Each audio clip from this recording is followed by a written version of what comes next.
Ever asked yourself the question of wondering, who was the first black slave? Well, I'm going to give the story.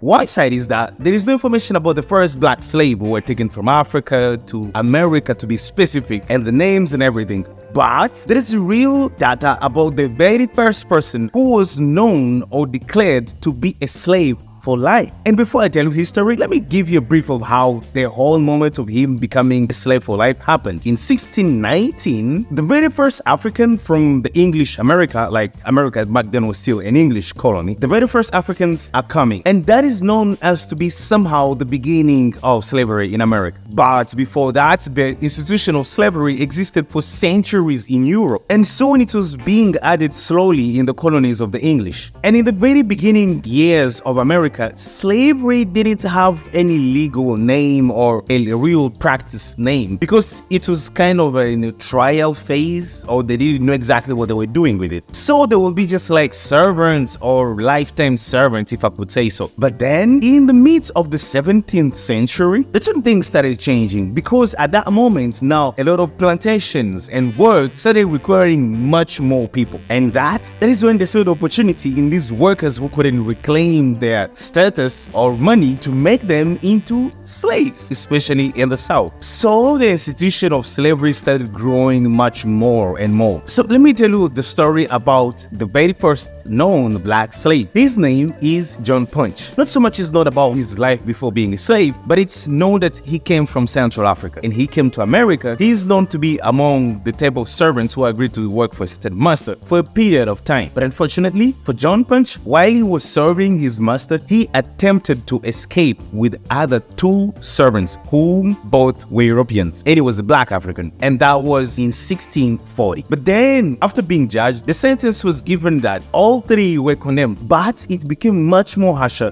to John Punch because John Punch was condemned to be a slave for life, and that was categorized as the beginning of the American slavery to black people. And unfortunately, this was like the beginning of a slavery, which is a little bit harsh to black people specifically, because before that, according to history, there was no real difference between black servants and white servants. They somehow were all combined into servants or slaves. But then when John Punch received a judgment which was much more harder, it now started creating the difference between the black slaves and the white slaves. And that literally changed the history until to what we know today as the slavery, which is really fresh back in our mind. Someone who was a slave tried to escape from being a slave and became a slave for life, creating even other black people to become also slaves. So that was the story of the first black slave. Thanks so much for being here. Catch you next time.